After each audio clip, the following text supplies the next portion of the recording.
Now, as the number of migrants stranded or lost at sea grows, the EU is unveiling today a plan to help them. Part of that plan includes setting up quotas to make each of the 28 member countries welcome migrants to take the pressure off southern nations bearing most of the burden now. But that plan does not suit a number of member states. And to tell us a bit more about that, let's bring in our very own Douglas Herbert. Doug, first of all, how is this going to work? Well, first of all, and why are they even doing it in the first place? Look, you have right now, the situation is you have a small number of countries in southern Europe, notably Italy, Greece, Malta, Cyprus, Spain to a lesser extent, all taking on the brunt of what has been a giant influx of refugees trying to get across the Mediterranean on these perilous journeys. The refugees get their point of arrival. They're processed there. They're handled there. They're put in detention centers there.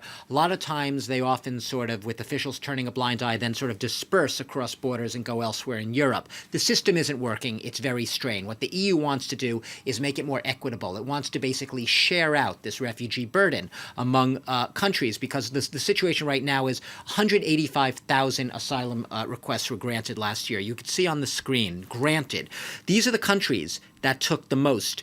2/3 of all of those requests granted, let's keep that up for a second. 2/3 of all the requests granted in the EU last year, 2014, were done by 4 countries alone. Now, far in front was Germany, almost 50,000 requests, just under 48,000, as you can see, granted. That is given protection status. Sweden next, over 33,000. France, over 20,000. France, you don't see Italy there, but Italy and France were about the same number. And then look at countries like Poland. Poland, with a population of almost 40 million, only took 740 granted requests. So they want to try to even this out. That is the goal. And they want to do it on the basis of look at a country's economy, look at its unemployment rate, look at the number of asylum seekers it already has, obviously look at its population. And on that basis, sort of those criteria, try to determine what would be an equitable share of refugees these countries should be taking on. Because, like I said, system under strain right now, 28 EU members, very, very disproportionate in who takes how many. And yet there are still quite a few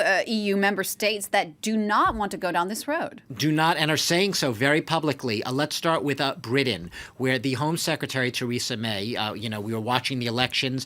David Cameron's Conservative government returned pretty overwhelmingly to Downing Street last week. Well, the Home Minister very ardently coming out today in an opinion piece in the Times of London newspaper, basically saying no way, no how. The UK, these are her words, will not participate in a mandatory system of resettlement or relocation. Translated, Britain's not going to be a part of any immigration quota system.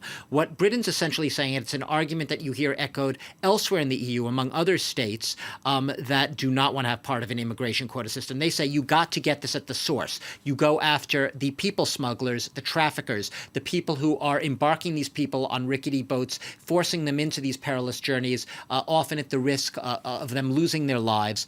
They say this is where you have to start. But all you're going to be doing by letting migrants in, by instituting an immigration system, a quota system, those against it say, is you are going to be encouraging, giving an incentive to these people traffickers. They're just going to be encouraged to up their business. It is a lucrative business, and to do more.